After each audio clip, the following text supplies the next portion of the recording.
ಯುದ್ಧದ ಕಂಬಳ, ವೀರ ಕಂಬಳ, ಈ ದೇಸಿ ಸಂಸ್ಕೃತಿಯ ರಜೋಗುಣದ ಚಿತ್ರ ವೀರ ಕಂಬಳದ ಲಾಂಚಿಂಗ್ ಈಗ ನನ್ನಿಂದ ಆಗಿದೆ. ಅದು ಇಡೀ ಕನ್ನಡ ಸಮುದಾಯಕ್ಕೆ, ರಸಿಕ ಸಮುದಾಯಕ್ಕೆ ತಂಪನ್ನೆರೆದು ಶಕ್ತಿಯನ್ನು ಕೊಡಲಿ ಅಂತ ಹಾರೈಸ್ತೀನಿ. Thank you. ಎಷ್ಟು ಅದ್ಭುತವಾದ ಕಂಪುಲ ಸಿನಿಮಾ ಬಿಡುಗಡೆ ಆಗ್ತಾ ಇದೆ. ದಯಮಾಡಿ ಎಲ್ಲರ ಒಂದು ಸಹಕಾರ, ಸ್ಪೆಷಲಿ ನಮ್ಮ ಮಾಧ್ಯಮ ಮಿತ್ರರ ಸಂಪೂರ್ಣ ಸಹಕಾರ ಇರಲಿ. ನಮ್ಮ ನೆಲದ ಕಥೆಯನ್ನು ಹಾಗೂ ಹಂಸಲೇಖ ಅವರು ಬಂದಿರೋದು ನನಗೆ ಭಾಳ ತುಂಬ ಹೃದಯಕ್ಕೆ ಹತ್ತಿರವಾದವರು. ಮತ್ತು ಒಂದು ದೇಸಿ ಸಂಸ್ಕೃತಿನ ಇವತ್ತು ಪ್ರಮೋಟ್ ಮಾಡ್ತಿರೋರೆ ಅವರೊಬ್ಬರು ಅಂತ ಹೇಳಿದ್ರೆ ಅದರಲ್ಲಿ ಎರಡನೇ ಮಾತಿಲ್ಲ. ಹಾಗೆ ನಮ್ಮ ವಿಜಯ್ ಕುಮಾರ್ ಕೊಡಿಯಲ್ ಬೈಲವರು ಅವರೊಂಥರ ಮಾಂತ್ರಿಕ. ಸಿನಿಮಾ, ನಾಟಕ, ಸಿನಿಮಾ ತುಳುವಿನಲ್ಲಿ ಒಂದು ಹೊಸ ಪರಂಪರೆನ ಸೃಷ್ಟಿಸಿದವರು ಅವರು. ಇತ್ತೀಚೆಗೆ ಅವರು ಗೂಡಿಗ ಅಂತ ಒಂದು ನಾಟಕ ಮಾಡ್ತಾ ಇದ್ದಾರೆ. 850 ದಾಟಿಬಿಟ್ಟಿದೆ. It may reach 2000 shows. It will be record. ಅಂದರೆ ಒಂದು ಆ ಕತೆ ಇದೆಯಲ್ಲ ಅಷ್ಟು ಚೆನ್ನಾಗಿ ಮಾಡಿದ್ದಾರೆ. ಇನ್ನು ಮಣಿಕಾಂತ್ ಕದ್ರಿ ಅವರು, ಹಾಗೆ ಆದಿತ್ಯ ಅವರು ಪ್ರೊಡ್ಯೂಸರ್ಸು. ಆಮೇಲಿಂದ ನಮ್ಮ ಮಣಿಕಾಂತ್ ಕದ್ರಿ ಅವರು ತುಂಬ ಶ್ರಮ ಪಟ್ಟಿದ್ದಾರೆ. ಯಾಕೆಂದರೆ ನಮ್ಮ ಜೊತೆ, ಯಾಕೆಂದರೆ ಈ ಡೈರೆಕ್ಟ್ರೆಲ್ಲ ಹುಚ್ಚು, ಒಂದೇ ಸರಿಗೆ ಅವ್ರಿಗೆ ಟ್ಯೂನ್ಗಳು ಓಕೆ ಆಗಲ್ಲ. 10 ಸರಿ ಕೇಳಿ ಕೇಳಿ ಕೇಳಿ ಕೂತ್ಕೊಳ್ಳಿ ಸರ್. ಹಾಗೆ ಆಮೇಲೆ ಉಷಾ ಭಂಡಾರಿಯವರು, ಅವರೆಲ್ಲರೂ ನಿಮಗೆ ಗೊತ್ತಿರೋರು. ಹಾಗೆ ದಿವ್ಯಾ ಅಂತ ಹೊಸ ಹುಡುಗಿನ, ಈಕೆ ಎಕ್ಸ್ಟ್ರಾರ್ಡಿನರಿ ಭರತನಾಟ್ಯ ಡ್ಯಾನ್ಸರ್. ಮೂಡುಬಿದ್ರೆನಲ್ಲಿ ನಮ್ಮ ಆಳ್ವಾಸ್ ಕಾಲೇಜಲ್ಲಿ ಶಿ ಈಸ್ ಸ್ಟಾರ್. ಹಾಗೆ ಎಲ್ಲರನ್ನೂ ಸೇರಿಸಿ ಒಂದು ಚಿತ್ರ ಮಾಡಿದ್ವಿ. ನಮ್ಮ ಟೆಕ್ನಿಷಿಯನ್ಸ್ ಎಲ್ಲ ಇದ್ದಾರೆ, ನಮ್ಮ ಎಡಿಟ್ ಇದ್ದಾರೆ, ನಮ್ಮ ಅಸೋಸಿಯೇಟ್ ಡೈರೆಕ್ಟರ್ ಇದ್ದಾರೆ, ನಮ್ಮ ಸೌಂಡ್ ಇಂಜಿನಿಯರ್ ಕುಮಾರ್ ಇದ್ದಾರೆ, ನಮ್ಮ ರಾಜೇಶ್ ಪ್ರೊಡಕ್ಷನ್ ಮ್ಯಾನೇಜರ್ ಇದ್ದಾರೆ. ಯಾಕೆಂದರೆ ಅವ್ರಿಗೆ ನಾವು ಕೊಟ್ಟಿರೋ ಅಷ್ಟು ಕಷ್ಟ. ಆರ್ಟಿಸ್ಟ್ಗಳನ್ನು ಕರ್ಕೊಂಬರ್ಬೋದು, ಕೋಳಿಗಳನ್ನು ಕರ್ಕೊಂಬನ್ನಿ ಅಂತ ಹೇಳಿದ್ರೆ ಅವ್ರ ಪಟ್ಟ ಕಷ್ಟ ಅಷ್ಟಿಷ್ಟಲ್ಲ. ಹಾಗೆ ಪ್ರತಿಯೊಬ್ಬರು ನಮ್ಮ ಯೂನಿಟ್ನವರು ತುಂಬ ಕೆಲಸ ಮಾಡಿದ್ದಾರೆ. ಈ ಒಂದು ಸಿನಿಮಾ ಮಾಡೋದಕ್ಕೆ ನಾನು ಮೊದಲಿಂದನೂ ಏನಾದರೂ ಒಂದು ಹೊಸದೇ ಹುಡ್ಕೋದು. ನಾನು ಮಾಡಿದ್ದೆ ನಾನು ಎರಡನೇ ಸರಿ ಮಾಡಲ್ಲ. ಅಂಥದ್ರಲ್ಲಿ ಇದೊಂದು ಕತೆ ನನಗೆ ಸಿಕ್ಕಿದಾಗ ನಾನು ವಿಜಯ್ ಕುಮಾರ್ ಕೊಡಿಯಾಲ್ ಬರೋರು ಇಲ್ಲಿಂದ ದೂರ, ಯಾಕೆಂದರೆ ಅವರು ತುಂಬ ಬ್ಯುಸಿ. ಅವರಿಗೆ ಸಿನಿಮಾ, ಸಾಹಿತ್ಯ, ನಾಟಕ ಮತ್ತು ಒಂಥರ ರಾಜ್ಯದ ಇದರಲ್ಲಿ ತುಳುನಾಡಲ್ಲಿ ಏನೇನು ಆಗು ಹೋಗಗಳೆಲ್ಲ ಅವ್ರ ಮನಸ್ಸಿಗೆ ಬಂದು ಹೋಗ್ತಾ ಇರುತ್ತೆ. ಅಂಥದ್ರಲ್ಲಿ ಅವರನ್ನು ಕರ್ಕೊಂಡು ಒಂದು 15 ದಿವಸ ಹೋಗಿ ಗುಣಿಪಾಲ್ ಕಡಂಬ ಅಂತ ಒಬ್ಬರು ಅಥೆಂಟಿಕ್ ಮನುಷ್ಯ. ಈ ಕಂಬಳ ನಿಂತೋಗಿತ್ತು 1970ನೇ ಇಸ್ವಿಲಿ. ವೀರೇಂದ್ರ ಹೆಗ್ಡೆಯವರು ಅವರು ಕಂಬಳ ನಡೆಸ್ತಾ ಇದ್ರು. ಅವರು ಎಲ್ಲರನ್ನೂ ಸೇರಿಸಿ ಇದನ್ನು ಮತ್ತೆ ಸ್ಟಾರ್ಟ್ ಮಾಡಬೇಕು ಅಂಥೇಳಿ ಈ ಕಂಬಳನ ಸ್ಟಾರ್ಟ್ ಮಾಡೋದು. ವೇದಿಕೆ ಮೇಲೆ ಇರುವ ಎಲ್ಲ ಗಣ್ಯರಿಗೂ ಹಾಗೂ ಮಾಧ್ಯಮ ಮಿತ್ರರಿಗೂ ಹಾಗೂ ಇಲ್ಲಿ ನೆರೆದಿರುವಂಥ ಎಲ್ರಿಗೂ ನನ್ನ ಕಡೆಯಿಂದ ಧನ್ಯವಾದ. ಸೊ ಈ ಮೂವಿ ಬಗ್ಗೆ ಆಲ್ರೆಡಿ ನಮ್ಮ legend director Rajan Singh Babu sir already ಹೇಳಿದ್ದಾರೆ ಏನೇನಂತ. ಸೊ ನಾನು ಕೂಡ ಶೂಟಿಂಗ್ ಸ್ಪಾಟಿಗೆ ಹೋಗಿದ್ದೇನೆ. ಒಂದು 6 ರಿಂದ 8 ತಿಂಗಳು ಬರೀ ಮಂಗಳೂರಲ್ಲಿ ಆಗಿದೆ. ಅಂಥ ಬಿಸಿಲಲ್ಲೂ ಕೂಡ ಅವ್ರದ್ದು ಎನರ್ಜಿ ನೋಡಿದ್ರೆ ನಮ್ಮದು ಕೂಡ ಅಷ್ಟೊಂದು ಎನರ್ಜಿ ಇಲ್ಲ. ಅವ್ರು ಬಂದುಬಿಟ್ಟು ಟೇಕ್ ಅಂತ ಹೇಳ್ತಾನೆ ಇದ್ರು. ಅದು ಬಿಡಿ ಲಾಸ್ಟ್ ಟೈಮ್ ನಾವು ದುಬೈಲಿ ಕೂಡ ಈ ಒಂಟರೇಸ್ ಇದೆಲ್ಲ ದುಬೈಲಿ ಕೂಡ ದೊಡ್ಡ ಇದಿತ್ತು. ಅಲ್ಲಿ ಕೂಡ ಅಷ್ಟೇ, ಅಲ್ಲಿ 44-45 ಡಿಗ್ರಿಯಲ್ಲಿ ಕೂಡ ಅವ್ರು ನಿಂತ್ಕೊಂಡು, ಅಂದರೆ ಅವರ ಒಂದು ಎಕ್ಸ್ಪೀರಿಯನ್ಸ್ ಮುಂದೆ ನಾವು ಏನಿಲ್ಲ. ತುಂಬ ಚೆನ್ನಾಗಿ ಮೂವಿ ಮಾಡಿದ್ದಾರೆ. ಇನ್ನೊಂದು ಖುಷಿ ಏನಂತ ಹೇಳಿದ್ರೆ, ನಮ್ಮ ಊರ ಇದು ಕಂಬಳ ಅಂತ ಹೇಳಿದ್ರೆ ಇದು ಕರ್ನಾಟಕದ ರೈತರ ಕ್ರೀಡೆ. ಇದನ್ನು ದೇಶದಾದ್ಯಂತ ತೋರಿಸೋಕೆ ಹೊರಟಿದ್ದು ನಮ್ಮ ರಾಜೇಂದ್ರ ಸರ್.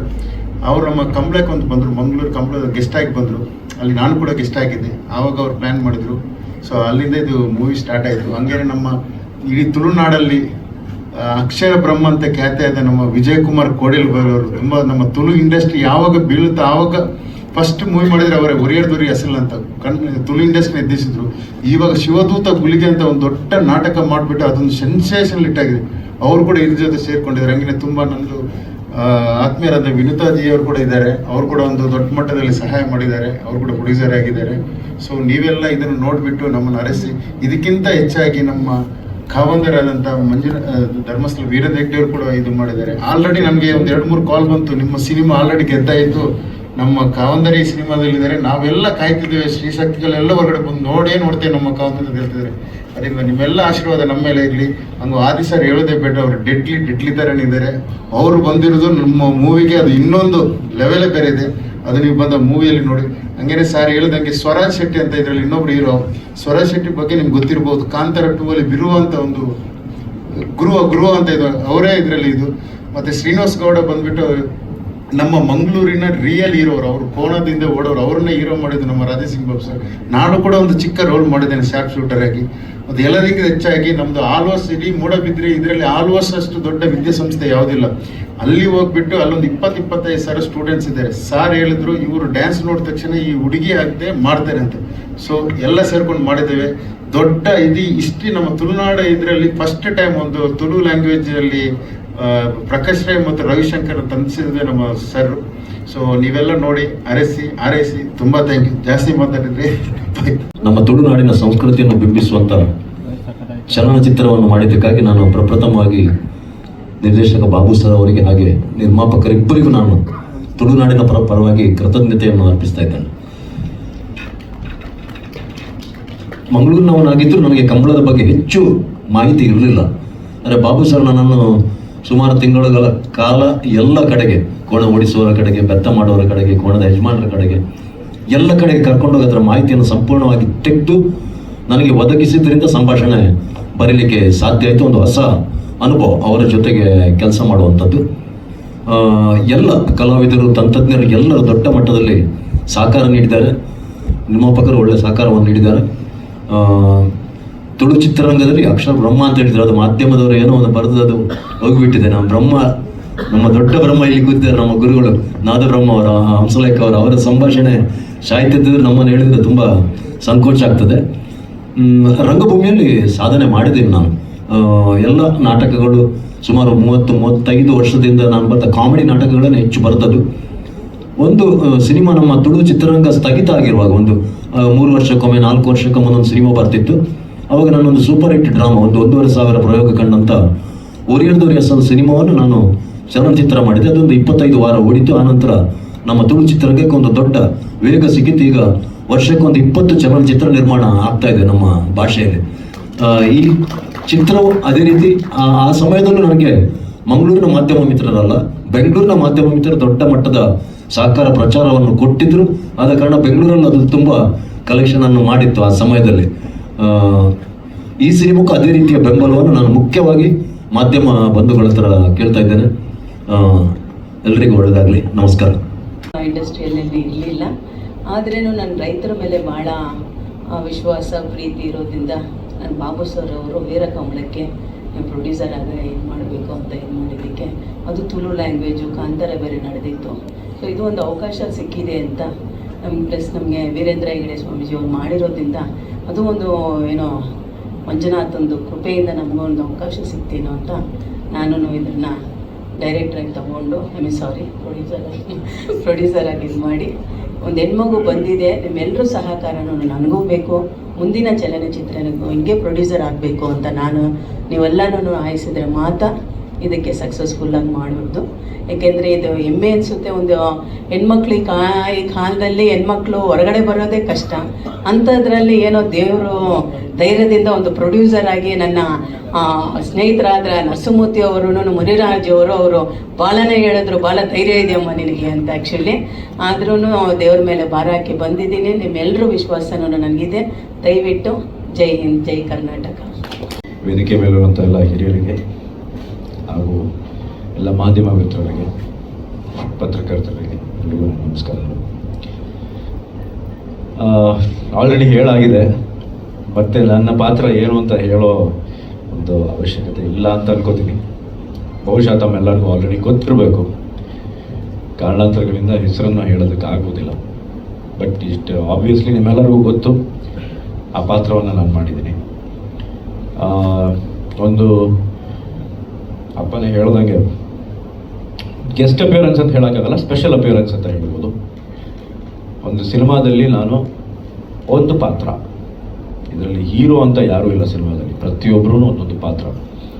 ಸೊ ಮೊದಲನೇದಾಗಿ ನನಗೆ ಅಪ್ಪ ವಿಜಯ್ ಕುಮಾರ್ ಅವರು ಕತೆ ಹೇಳ್ತಾರೆ, ಕೇಳು. ಅಲ್ಲಿವರೆಗೂ ನನಗೇನು ಗೊತ್ತಿರಲಿಲ್ಲ, ಅವರು ಏನು ಹೇಳಿರಲಿಲ್ಲ ನನಗೆ. ಸರ್ ವಿಜಯ್ ಕುಮಾರ್ ಸರ್ನ ಫಸ್ಟ್ ಟೈಮ್ ಮೀಟ್ ಮಾಡಿದಾಗ ನನಗೆ ಅದಕ್ಕಿಂತ ಜಾಸ್ತಿ ಇವ್ರ ಪ್ರೆಷರ್ ಜಾಸ್ತಿ ಇತ್ತು. ಸರ್ ನೀವು ಕೇಳಿ ಅಲ್ಲಿ ಕೇಳೋದು ಏನಿದೆ, ನನಗೇನಿದೆ ಆ ಪಾತ್ರ ಅದ್ರಲ್ಲಿ ಪಿಕ್ಚರಲ್ಲಿ, ಸರ್ ಒಂದ್ಸರಿ ಕೇಳಿ ಯಾರು ಏನೂ ಬಾಯ್ಬಿಟ್ಟಿರಲಿಲ್ಲ.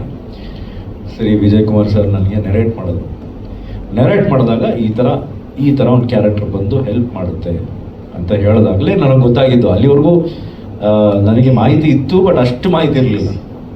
ಸೊ ಯಾವಾಗ ಅದನ್ನು ಕೇಳಿದೆ ನನಗೆ ತುಂಬ ಇಷ್ಟ ಆಯಿತು ಮಾಡಬೇಕು ಅಂತ. ಯಾಕೆಂದರೆ ಇದೇ ಪಾತ್ರಕ್ಕೆ ನನಗೆ ಮುಂಚೆ ಯಾವುದೋ ಒಂದು ಎನ್ಕ್ವೈರಿ ಬಂದಿತ್ತು, ಬಟ್ ಕಾರಣಾಂತರಗಳಿಂದ ಆ ಸಿನಿಮಾ ಸ್ಟಾರ್ಟ್ ಮಾಡೋಕ್ಕೆ ಆಗಲಿಲ್ಲ.